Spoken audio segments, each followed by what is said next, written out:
El deseo es algo maravilloso, condición de nuestros seres humanos y no animales que se rigen por el instinto. Los seres humanos tenemos deseos infinitos queridos por Dios, solo que tenemos que aprender a dominarlos. Todos son buenos, pero no todos nos convienen.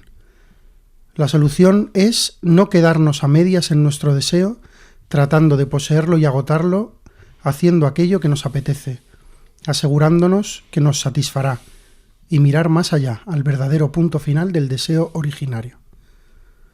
Bienvenidos al Club Dalroy.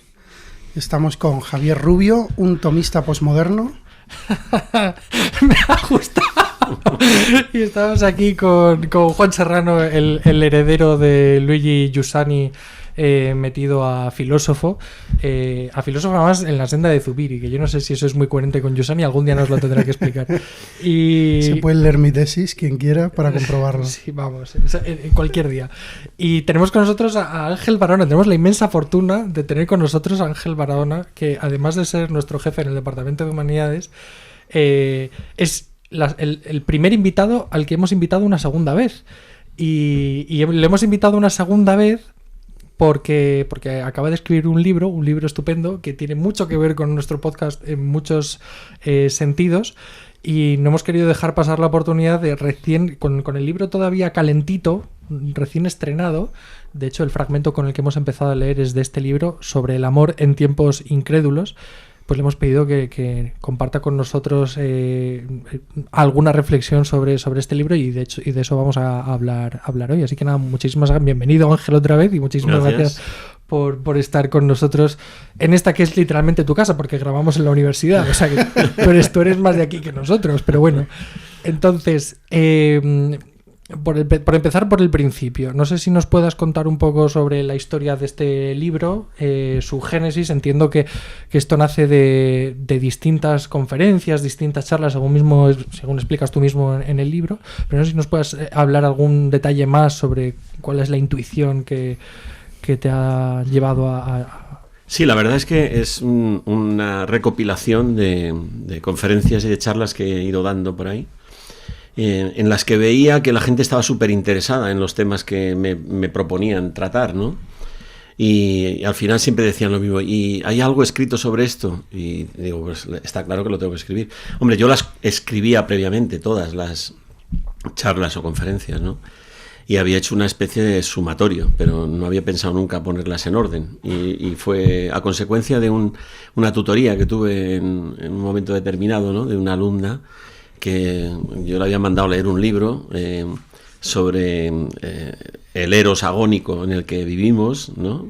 Y en el que nuestros alumnos viven, ¿no? De querer explotar el placer a tope y descubrir que es frustrante, y además que no es satisfactorio, y que alguien le había propuesto, después de una frustración amorosa, que lo que tenía que ser era heterocuriosa. Y me llamó la atención muchísimo de ¿Qué significa heterocurioso? Heterocurioso significa que no te plantees si lo que te gusta es el chico, la chica o no sé qué cosa, sino que prueba a ver dónde te sientes bien.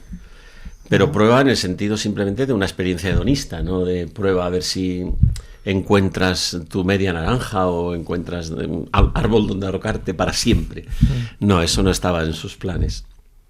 Y me llamó mucho la atención porque creo que es una corriente, ¿no? No es una cuestión puntual de esta chica, sino que es una tendencia, ¿no? Justo. O sea, eso me llama la atención mucho de tu libro, que efectivamente tu libro parece que está diseñado, escrito para nuestra época, y que da respuesta a una situación muy concreta.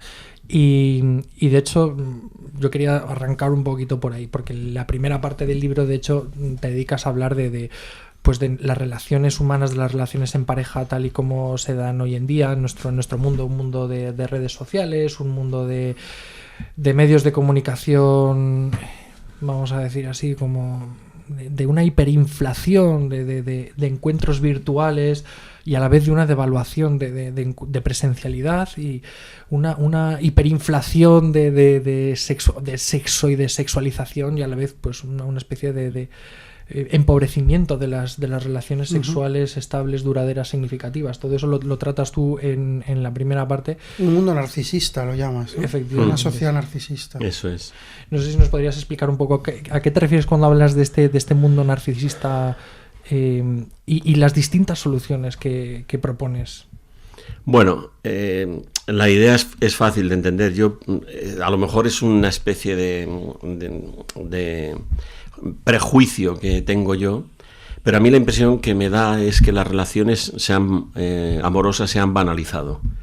Ya nadie cree en el amor. El amor es una palabra demasiado grandilocuente y lo que hemos hecho ha sido rebajarla de expectativas y confundirla con afectividad, sexualidad, estar bien, placer, relaciones esporádicas, etcétera, y desechar totalmente un concepto que pretenda ir muy lejos al que antes llamábamos amor, aunque no creo que el que antes llamábamos amor sea lo que yo defiendo como el amor, ¿no? Uh-huh.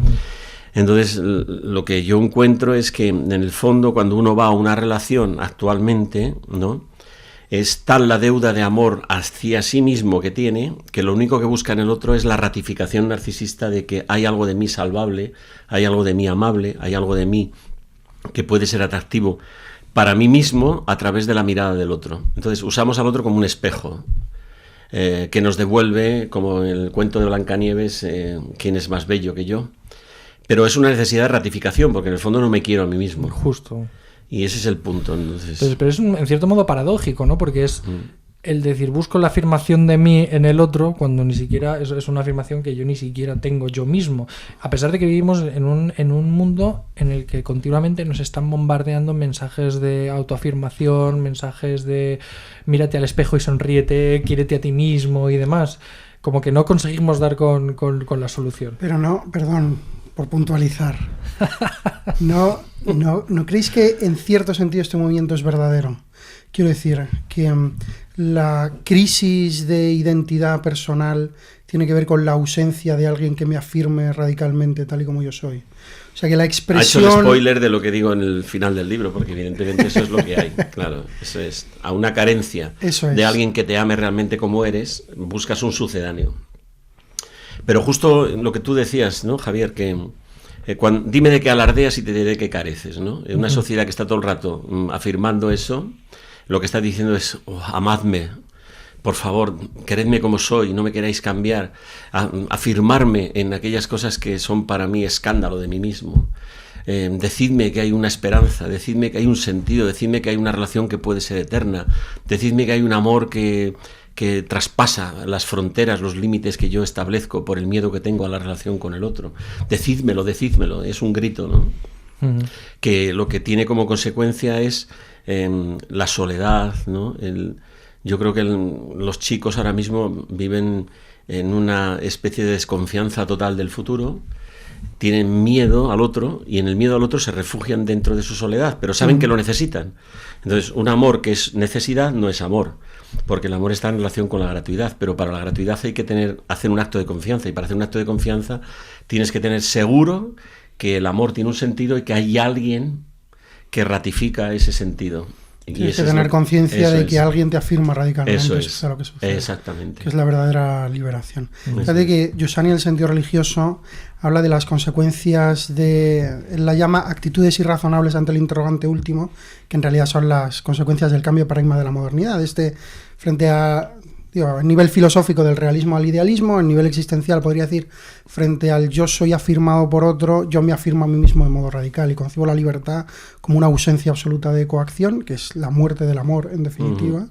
Dice Giussani, hay 3 consecuencias. La primera es la ruptura con el pasado, que es el asesinato del padre. De esto habla Recalcati, esto está omnipresente. De esto habla Byung-Chul Han también en la primera cita que haces del libro.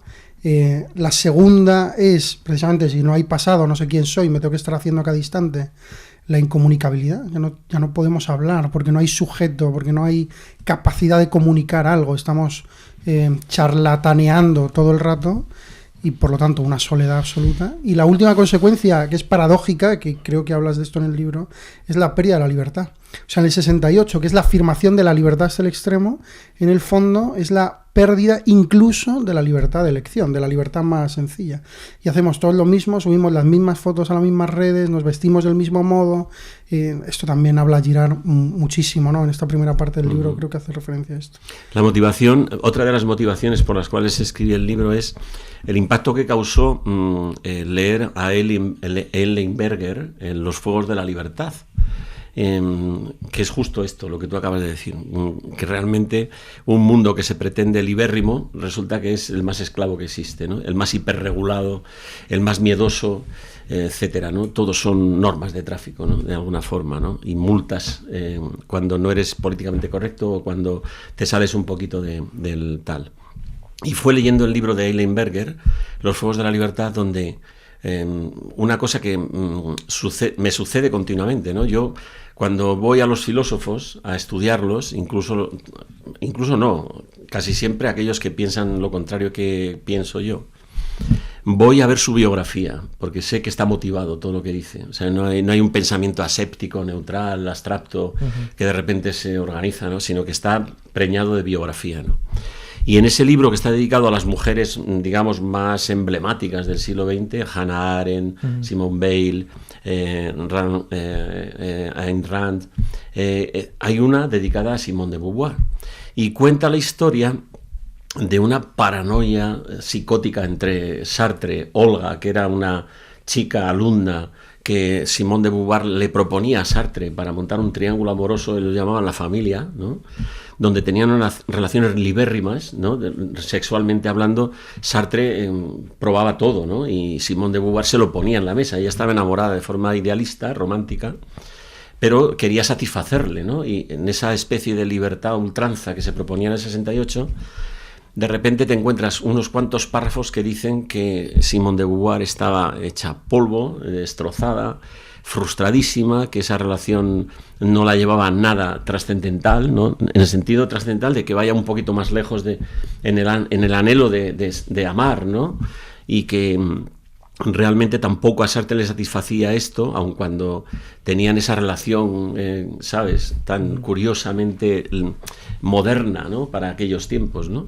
Y digo, bueno, pues entonces, si los que son, digamos, las vanguardias, las banderas de la liberación sexual, los que se han tomado en serio las tesis psicoanalíticas freudianas, son gente que está hecha polvo, psicológicamente hablando, tocados de depresión, con necesidad de alcohol a todas horas y de sexo a todas horas, e insatisfacción permanente, digo, aquí les falla algo, porque si es lo que todo el mundo anhela, es curarnos del malestar en la cultura al modo freudiano, es decir, hagamos con nuestro cuerpo y con nuestro sexo lo que nos dé la gana, y resulta que el resultado es la soledad, la psicosis, la obsesión, los celos, porque dices, bueno, no tendrían por qué tener celos, ¿no? Pues Simone de Beauvoir tenía celos de todo lo que se acercaba a Sartre, aun cuando fuera ella la que se lo proponía, ¿no?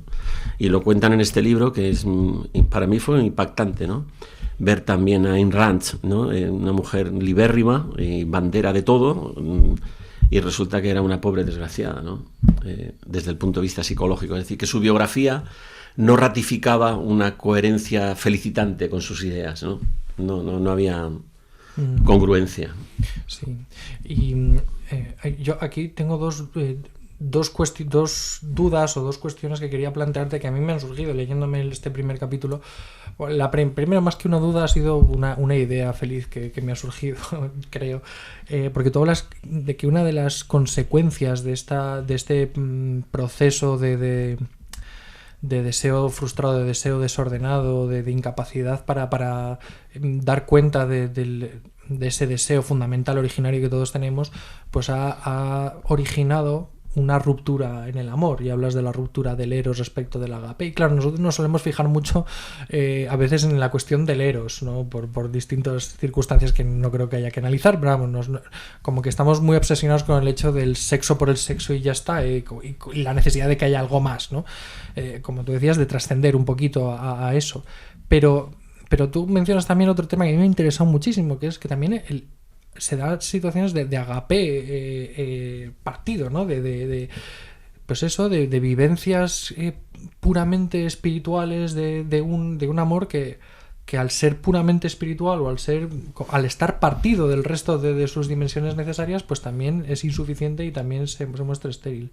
Eso por un lado. Y luego, por otro, tú propones como tú propones como la gran solución a esto, es una expresión que me ha encantado, que es pasarse al otro. Pero además, antes de eso, cuando hablas de los obstáculos y de las posibles soluciones, hablas de depurar conceptos, hablas de amarse a sí mismo, hablas de... A mí el tema del amarse a sí mismo siempre me ha parecido un poco paradójico también, porque lo veo constantemente en nuevos libros que van surgiendo de ética, sobre todo de orientación cristiana, de autores que son de orientación católica cristiana, como el punto de partida siempre es ese amarse a sí mismo, yo creo que de corte un poco aristotélico, pero no siempre bien entendido y no siempre bien encajado, ¿no? Y además se pone como un punto de partida que de alguna forma se contrapone a un punto final que es la felicidad, ¿no? Pero la felicidad como fin último y absoluto que tengo que buscar a toda costa, ¿no? Y esos itinerarios éticos que se proponen, que yo he visto incluso a veces en algún currículum académico de una clase de ética, que a mí me parecen que en el fondo son completamente anticatólicos, o no son católicos, genuinamente católicos, y sin embargo tú sí que eres capaz de integrar esta necesidad de amarse a uno mismo como parte de esa curación. No sé si nos podías mencionar. Bueno, has hecho varias apuntes que son diametralmente divergentes, pero voy al grano. Yo creo que en el intento de sublimar el ver lo insatisfactorio del eros, que es un tema que siempre Benedicto XVI ha sido el que más énfasis ha puesto en esto, pero viene de lejos, de C.S. Lewis y de toda esta gente, los tres amores, etcétera, ¿no? El eros sin la filía y sin el ágape, como tú dices, no es posible fragmentar el hombre como hace el psicoanálisis o el marxismo, todo es materia, todo es sexo, todo es carne, todo es... espiritualizarlo, que es la otra vertiente también, digamos, herética, ¿no? Es decir, de lo que es antropológicamente bien, ¿no? El diseño de amor de Dios, donde se unifica todo, ¿no? La carne con el espíritu, ¿no? El ser hijos de Dios con ser animales. Conjugar eso de forma armónica es lo que trato de hablar cuando digo que hay que educar el deseo. Entonces, eso es una reconciliación, digamos, con una antropología revelada, que no ha sido así a lo largo de los tiempos, o nosotros hemos espiritualizado demasiado el amor y nos hemos exigido demasiado a nosotros mismos, haciendo teologías de lo más extraño, ¿no? Misticistas, espiritualistas, que acabamos en la New Age y mezclamos el cristianismo con no sé qué tendencias, ¿no? O lo hemos reducido todo a la carne y a la materia y hemos en el fondo hemos caído dentro del prejuicio platónico. Esto no vale nada, pero es lo único que hay. Entonces, actuemos con coherencia, seamos simplemente animales y no pretendamos definirnos como hijos de Dios. Bueno, pues ni un extremo ni el otro, lo que hay que hacer es reconciliarlo, ¿no? Entonces, en ese sentido, yo lo que propongo es descubrir la antropología revelada, ¿no?, a través de la escritura, para ver que esa esquizofrenia hay que salvar esa esquizofrenia, porque si no, o caemos en un espiritualismo atroz que aleja a la gente de entender por qué el amor y el sexo es tan importante en el catolicismo y por qué hay que educarlo, sin restringirlo, sin castrarlo, ¿no?, etcétera, pero a la vez hay que educarlo porque hay que ponerle límites. Entonces, esa reconciliación es la que yo trato de hacer Y la otra que se me ha ido, ¿cuál era?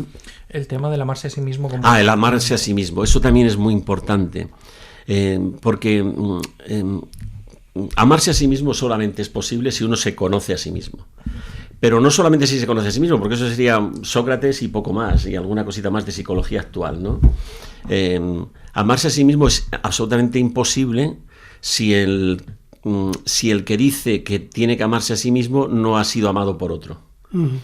Entonces cuando y hablemos de Dios, porque esta es la clave de la cuestión, o sea, habiendo expulsado de la ecuación a Dios, ya no entendemos nada, vivimos en una especie de soledad narcisista, engolfada en una burbuja de yo mime conmigo, y no podemos escapar de ella, estamos prisioneros, ¿no? Entonces no es posible amarse a sí mismo simplemente teniendo esa autoestima, o mirándose en el espejo, o buscando que los demás lo ratifiquen, que es el principio del libro, ¿no? Sino mirando a Dios, aquel que te dice, estás bien hecho, estás bien hecho. Oye, pero es que mis defectos, mi cojera, mis deudas afectivas, mis heridas, ¿eso también está bien hecho? Absolutamente, ¿no? Entonces, el amarse a sí mismo es en el fondo el primer grado de humildad. Es decir, vale, mis heridas me han hecho que cause daño, mis heridas afectivas me han hecho buscar la vida en donde no estaba, me he equivocado aquí, me he equivocado allá y estoy hecho un trapo. Pero cuando el amor de Dios irrumpe en la vida de ese hombre que podría decirse escandalizado de sí mismo, soy un trapo, aparece la palabra de Dios, aparece la liturgia, aparece la vida de la Iglesia, aparece la auténtica antropología teológica que nosotros queremos exponer, ¿no? Y te dice, estás bien hecho, todo es santo, Dios te ha parido para que seas feliz. Si tú en tu libertad has tomado caminos que han derivado en errores que te han hecho mucho daño o han hecho daño a otros, puedes volver, la teshuvá, puedes retornar, puedes reencontrarte con tu yo original, que es el yo diseñado genéticamente, hablando de Génesis, ¿no? De que todo está bien hecho. ¿Cómo lo puedes hacer eso? Métete en esta línea, ¿no? de conversión, de volver otra vez a abrir las carpetas que tú habías cerrado pensando que eran misticismos o que era religión o lo que sea. ¿Y eso cómo se hace? Entonces, por eso, al fondo, la familia y la comunidad son dos conceptos fundamentales.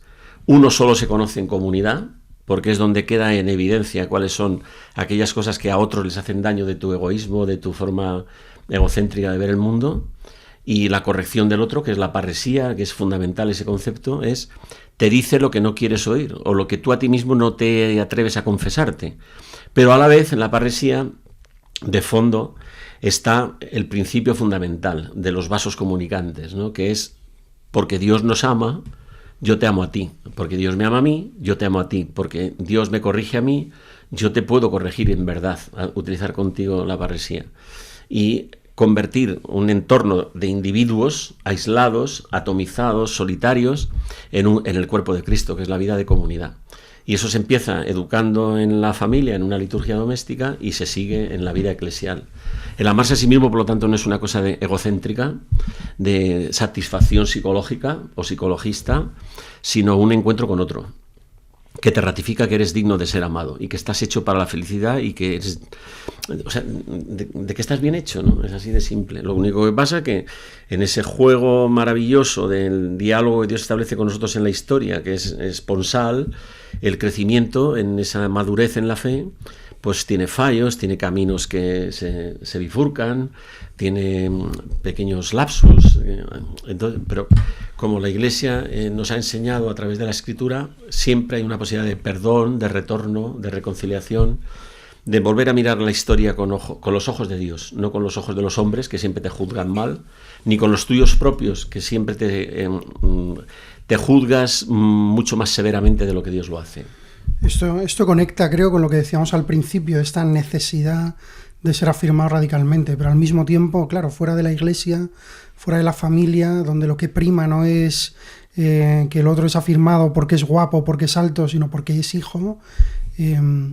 Lo único que queda, lo único que se ha atrevido a proponer en los tiempos modernos, no sé si habéis escuchado, esto está muy de moda en Estados Unidos y Canadá y está llegando cada vez más, son los safe spaces, ¿no? Los lugares seguros, donde lo curioso es que se produce una, no sé cómo decirlo, una burla blasfema del perdón, tal y como se ha entendido en la tradición de la cristiandad. Porque lo que se produce en los safe spaces es, esto que te pasa no es malo. Cuando lo que se dice en el perdón cristiano, lo que se dice en la familia es, esto que has hecho está mal, pero tú eres amable. Eso es. Lo que nos dice Dios es que tú no eres tu pecado. Pero porque yo soy más fuerte que tu pecado. Pero cuando no hay alguien más fuerte que el pecado, cuando no hay un amor que vence la muerte, que vence el dolor, que vence el mal, entonces, la única posibilidad que a uno le queda, que es lo que decía Ángel al principio, ¿no? Que me ha recordado, es como necesito que alguien me diga que esto que yo odio de mí mismo y que no puedo ni mirar es fantástico. Y entonces hay incluso una idolatría, una exaltación de lo feo o del mal o de lo oscuro, de lo negativo. Y esto me recuerda a una segunda cosa en relación con el amor a uno mismo, y lo comentamos ahora porque me parece interesante, el hablar del perdonarse a uno mismo. Es que te tienes que perdonar, ¿no? Para vivir te tienes que perdonar. Y esto yo no lo he conseguido hacer nunca. Nunca. Es absolutamente imposible. Eso es una locura. Perdonarte, bueno, aparte de que el perdón es un acto social y exige a alguien se puede autojustificar. Claro, sí. Pero el perdonarse a uno mismo, claro, pero el punto es que solo cuando yo mínimamente abro ante mi mujer, ante mis hijos, ante Dios en el seno de una comunidad, cuando mínimamente abro la herida que me impide a mí mismo caminar y encuentro un abrazo, claro, esto es de doble filo, porque lo que puedes encontrar es me voy y ahí te quedas, ¿no? Pero y en eso encuentro un abrazo que no justifica el mal, que no dice esto está fenomenal y no pasa nada, no, dice pasa mucho, pero hay alguien que es más fuerte que esto que te pasa, solo entonces, y después de un camino, yo puedo hacer las paces conmigo mismo, con mi propio, o sea, que no es claudicar ante el pecado, no sé cómo decirlo, o sea, que no es conformarte con... Y es al revés. La moral nace entonces como consecuencia de un encuentro. Y no es que el encuentro o el abrazo sea la consecuencia de una moral. No es que esto es lo que invierte el cristianismo radicalmente. Y que la modernidad vuelve a invertir los términos otra vez, ¿no? Claro, es lo que yo siempre digo, que nos hemos equivocado cuando planteamos lo que hemos descubierto nosotros como una verdad gratuitamente, que es el amor, ¿no? El amor que une, ¿no? Lo hemos convertido en pura gramática, en moralismo total, en ley, y nos hemos vuelto fariseos, pensando que todo el mundo tiene que estar ahí. Porque eso es lo que hace feliz, ¿no? El decálogo, realmente, si lo cumpliésemos, nos haría felices. El problema es cómo convencer a la gente de que cumplir la ley no es salvadora, sino que te convierte en un fariseo. Y eso es lo que yo digo, comparando lo que sería intentar a los chicos enseñarle gramática y hacerles odiar la literatura, porque dices, ¿pero esto qué es? O enseñarle a amar la literatura y después descubrir la necesidad de la gramática. Entonces, la gramática es educar el deseo. La literatura es hacerte eco de que eres un ser de deseos infinitos. Y de que eso está bien hecho, pero que eso necesita ser conducido. La vida es un éxodo, ¿no? Y tiene su espacio de Sinaí, de decálogo, de desierto y de tierra prometida, ¿no? No es especie de mesianismo marxista, ¿no? En ese sentido, ¿no? El reino de los cielos es la vida de la comunidad, es la vida de la iglesia, es la vida de los sacramentos, que realmente constituye, armoniza al ser humano fragmentado. Pero claro, para eso se necesita un cuerpo. Entonces ese es el punto, ¿no? De rescatar el cuerpo. Sí. Porque lo que ha pasado a lo largo de la historia es que hemos perdido el cuerpo de Cristo. Somos individuos... Y el nuestro. El nuestro, exacto. Somos individuos que hacen un cumplimiento costumbrista, cultural, de bautizar, ir a misa, no sé qué, pero luego no tenemos cuerpo, ¿no? Somos individuos atomizados. La relación con el otro siempre es mentirosa o siempre es frágil, es mundana, en el sentido de que no hay forma de crear esa comunión que va por encima de las heridas, ¿no? Me encanta la metáfora que has hecho entre literatura y gramática, porque además, al decir que en la literatura nos hacemos eco, habéis hablado también del tema de la identidad un poco en este sentido. Yo creo que si algo hemos reivindicado desde el primer episodio en este podcast, en este club, es... que somos un club completamente orientados a rescatar la tradición a partir de la memoria, ¿no? Y esto es algo importantísimo para la propia identidad. Yo creo que el hecho de que surjan todas estas fracturas que vemos en el mundo de los jóvenes y en el mundo de hoy, esta especie de locura identitaria, que parte, yo creo, de una ruptura con la memoria y con el pasado, ¿no? Con lo que Dios ha sido grande con nosotros, con ese escucha a Israel, ¿no? Que pertenecemos a un pueblo, que somos hijos de Dios, que hemos sido engendrados, ¿no? En ese sentido, que hemos sido hechos más que hacernos, ¿no? Que ya hemos sido redimidos. Efectivamente, que ya hemos sido redimidos. Que no tenemos la carga de salvarnos nosotros mismos a través de nuestras obras, sino que la salvación pasa por aceptar a Cristo, que se te da entero Él, y ya está. Y a mí me ha encantado de tu libro, de hecho yo creo que sí, la parte más me ha gustado la segunda, cuando precisamente tú haces un poco ese ejercicio de memoria teológica y vuelves y nos cuentas cómo desde el Génesis, ¿no? desde la Sagrada Escritura, de alguna forma ya estaba este tema, ya estaba planteado y ya estaba de alguna forma resuelto. A mí me ha resultado y eso que obviamente ya es un tema ya conocido pues desde las catequesis de Juan Pablo II de Teología del Cuerpo, e incluso antes, ¿no? Desde los Santos Padres que se inaugura esta reflexión desde una perspectiva de antropología teológica sobre el Génesis. Sin embargo, el introducir también la teoría de René Girard me parece que le da un lustre muy particular. No sé si nos podrías comentar un poco, hacernos un resumen un poco de tu planteamiento A ver, ¿cómo se puede hacer un telegrama de una cosa tan complicada? No, a ver, yo pienso que lo que plantea el mundo actual, habiéndonos concebido simplemente como individuos aislados o como lobos solitarios, es que todos somos rivales los unos de los otros. Y el Génesis empieza ya hablando de complementariedad, de que somos uno. Al unirnos, hombre y mujer, esa es la imagen de Dios, no el hombre, como pone el énfasis el antipatriarcalismo, el feminismo, etc. No, es hombre y mujer los creó, es la teología del cuerpo de Juan Pablo II. Por lo tanto, complementariedad. Pero es que resulta que eso no solamente es una intuición antropológica que podríamos considerar trasnochada, es que se hace presente a lo largo de toda la Escritura. Cuando Dios habla a su pueblo, habla en términos de esponsalidad, de hacerse uno con él, hacerse uno con Israel, y reclama de Moisés hasta los profetas que de lo que se trata es de que la revelación nos haga esta especie de relación unitiva del pueblo con su Dios, ¿no? Y para eso lo que trata es de educarlos en la antiidolatría, es decir, que no se queden anclados en ninguno de los ídolos que se le ofrecen como solución, ni el poder del faraón, ni la idolatría de la diosa fortuna, de la diosa placer, de la diosa dinero, de la diosa salud, etcétera, para que realmente esta esponsalidad vaya a lo esencial, que es que hemos sido llamados para ser uno con Dios. Ese es el destino al que estamos llamados. Entonces, todos los ejemplos que ponen los profetas tienen que ver con esto. En la figura de Oseas, que le dice cásate con una prostituta y lávala y recógela cuando los amantes la dejen tirada, esa es la historia del ser humano, que despreciando a Dios y expulsándonos de nuestra comprensión del mundo, nos hemos ido a buscar la vida con los amantes, como la samaritana tiene 5 maridos, todo va contra la idolatría.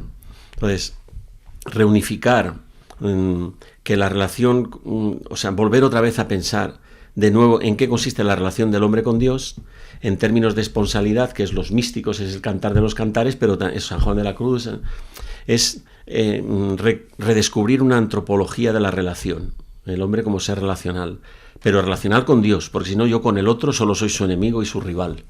Y por eso el feminismo es rivalizante, las relaciones de clase son rivalizantes, los partidos todos son rivalizantes. Y el cristianismo ideológico. El cristianismo ideológico es rivalizante, se identifica exactamente con determinadas ideas que se polarizan y que se convierten en rivalidades interminables, cuando de lo que se trata es de la unión, de la unidad, ¿no? De la reconciliación. Uh-huh. Y por eso rescata a tu mujer, Oseas, y ya hazla otra vez tu mujer y dale un hijo, y cuando te pregunte Israel le dirás, esto es lo que hace Dios con vosotros. Entonces, en nuestra libertad nos está dejando que nos equivoquemos, que el mundo derive hacia la locura, a la paranoia de los enfrentamientos nacionales, internacionales, de las rivalidades interminables. Y la llamada al amor, a la reconciliación, a ser una humanidad, es aquello a lo que se nos propone, ¿no? en la idea desde el Génesis, ¿no? de esta relación hombre-mujer. Todas las demás son derivados de alguna forma del pecado, ¿no?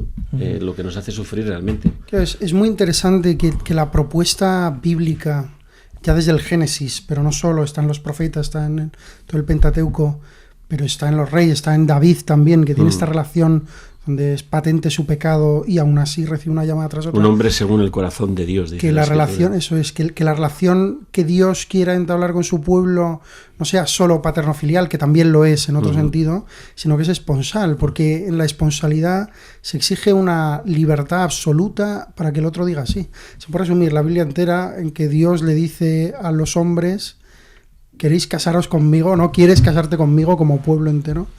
Y claro, a lo mejor la historia se puede, vamos, lo han hecho muchos, ¿no?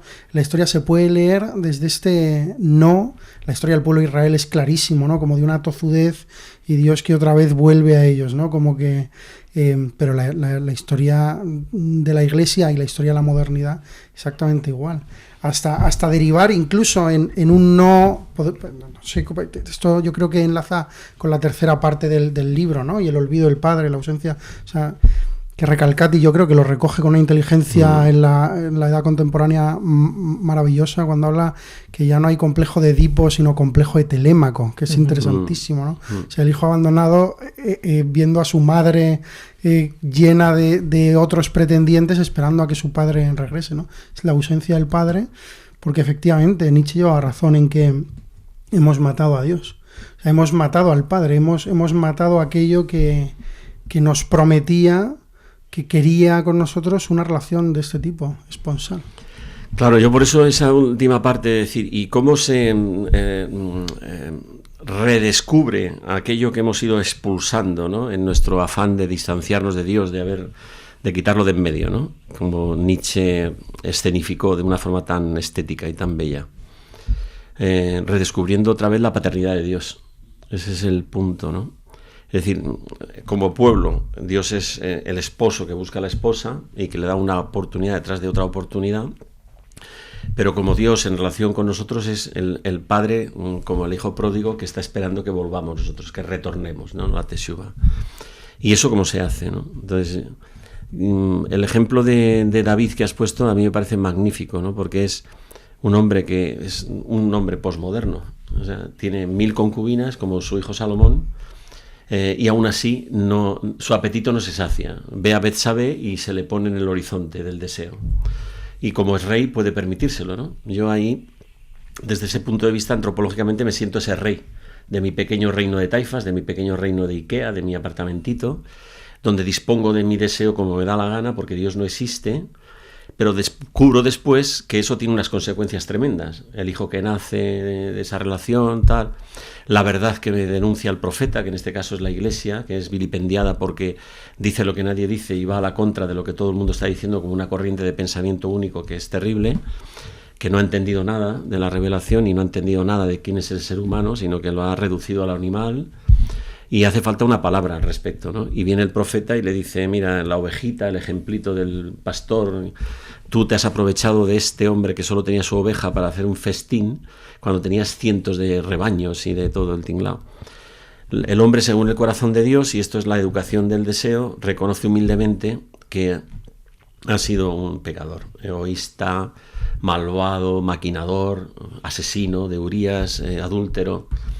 En lugar de rebelarse contra Dios, diciendo, afirmando, sobrepujando, pero yo soy rey, dice, ostras, tienes razón, he hecho tanto daño. Y entonces se viste de saco y ceniza. Es decir, yo creo que a nuestra humanidad le hace falta entrar en la esfera de la misericordia de Dios, reconocer que nos hemos equivocado. Tal vez la historia nos está conduciendo ahí, ¿no? No sabemos cómo. El Apocalipsis es una advertencia, ¿no? De algo que podemos fabricarnos nosotros mismos en la sobrepuja orgullosa contra Dios. Pero hay posibilidad de retorno, de reconciliación con Dios. Es ser humildes, reconocer que no hemos entendido bien el plan de Dios, que el amor en la libertad que nos ha concedido nos ha llevado por derroteros tremendos. Y yo creo que esto empieza, fíjate, el tomar conciencia de esto es por rescatar al padre, rescatar la familia. No la familia burguesa, conservadora, que atacan en el siglo XIX todos los filósofos y en el siglo XX, ¿no? Que es hipócrita, que es falsa, que está fundamentada en un patriarcalismo soez, grosero y que es meritocrática. Que es lo contrario de la familia. Eso es. Sí, eso no es la familia cristiana. O sea, aunque el título de Engels lo lleve así, la familia cristiana no es lo que critica el marxismo o lo que critica el psicoanálisis. Eso, la familia que está criticando es la familia burguesa moderna, sí, hipócrita, etc. Ilustrada. ¿Sí? Exactamente. Rescatar la familia en el sentido cristiano es, y vuelvo al verbo que tú decías que te llamaba la atención, el pasar al otro, que no es mío, eso es del camino, ¿no? Que es realmente la única forma de poder atar lo que se ha desatado el poder unificar lo que se ha fragmentado, es cuando tú para mí eres más importante que yo. Pero eso solo puede ser si yo para Dios soy más importante que yo mismo, ¿no? O que mi propio orgullo, mi propia soberbia. Si se establece ese vínculo como decíamos, que yo estoy bien hecho, que soy digno de ser amado, que no se me reprocha nada, sino que se me dan oportunidades para retornar otra vez, el otro para mí se me presenta como una oportunidad para retornar a su vez a una relación originaria, ¿no? Que es renuncio a mí yo para que tú seas. Eso es pasar al otro. O sea, es el ágape, el paradidomi. Me entrego a ti, que dices en el rito del matrimonio, ¿no? En la salud y en la enfermedad, para siempre. O sea, yo ya dejo de ser yo para ser tú. Pero al ser tú, resulta que yo devengo más yo que antes. Y eso, desde tu parte, también lo mismo. Solo es posible, evidentemente, desde el punto de vista del sacramento. Por eso hago un capitulito dedicado al sacramento, sí, empezando por Agamben. ¿Para qué? Porque solamente la vida de esta... Y sacramento es eso, hacer el sacrificio, ¿no? Realmente, un juramento en el que tú dices... Yo me hago víctima para que tú seas verdugo, así de crudo. Pero a la vez, en ese sentido, esa aceptación de la víctima, que es Cristo, sacerdote, víctima, lo mismo, se da la comunión, que es lo que anhelo realmente. Porque el matrimonio o la familia, si no es para la comunión, entonces es una terrible monstruosidad, imposible vivir dentro. Se convierte en un mercado de reciprocidad, de yo te doy si tú me das, de pasando factura de todo, equilibrando siempre el esfuerzo de cada uno con los hijos, con el trabajo, con todo, y se hace insufrible. De hecho, la única posibilidad de vivir el matrimonio así es vivirlo también en comunidad. O sea, que no es el problema solo que el individuo esté atomizado. El problema también es que los matrimonios están atomizados. Hay familia de familias, ¿no? O sea, hay muchos movimientos, incluso más allá de la esfera, dentro de la esfera cultural cristiana, pero incluso más allá no sé cómo decir, que están queriendo recuperar esta idea de la familia ampliada, la familia de familias. A mí me ha ayudado mucho, y es una intuición. Lo hemos hablado varias veces. Sí, y me parece que es muy potente y que va a ser un signo de los tiempos que vienen. Yo de tu libro debo decir que me ha quedado, en su conjunto, me ha quedado clarísimo como nunca antes que estamos en una situación pues coyuntural, por decirlo así, en el que se van a decidir pues la verdad de muchos corazones, ¿no? Por parafraseando, en el que yo creo que nunca se ha visto con tanta claridad. Al menos yo con mi poca cultura no lo veo de otra manera, la huella del pecado original. Para mí el pecado original nunca ha sido tan evidente como ahora, precisamente por esta ruptura que hay entre nuestro deseo y su paradójica insatisfacción, tal y como están planteadas las cosas. O sea, como que tenemos muy claro el horizonte y sin embargo también como que de alguna forma nos prohibimos a nosotros mismos como sociedad poderlo alcanzar en plenitud. Y nunca había sido tan clara la catolicidad de la respuesta de la Iglesia. O sea, cómo la Iglesia ha sabido, a través de la luz, en distintos movimientos, en distintos carismas, a los fundadores y a las personas que han acompañado a los fundadores, cómo ha sabido volver a rescatar estas intuiciones que han estado siempre en nuestra tradición y a volverlas a poner en su lugar. La claridad del síntoma y del remedio, y cómo de verdad la Iglesia Católica es, yo creo que la única que puede dar hoy en día cuenta de una forma satisfactoria de este problema. Pero se nos acaba el tiempo, que nos pasa siempre cuando la cosa se pone más interesante. Hemos hecho al menos un repaso general de casi todo el libro, seguramente nos hemos dejado alguna cosa. Es un libro que tiene muchísimos detalles. Además, una cosa que a mí me encanta de Ángel es que trata un montón de autores que yo no conozco tanto. Entonces, a mí también desde una perspectiva cultural siempre me parece muy, muy interesante, y que es un libro que está lleno de citas, está lleno de experiencias, está lleno también de hermenéutica de la Sagrada Escritura,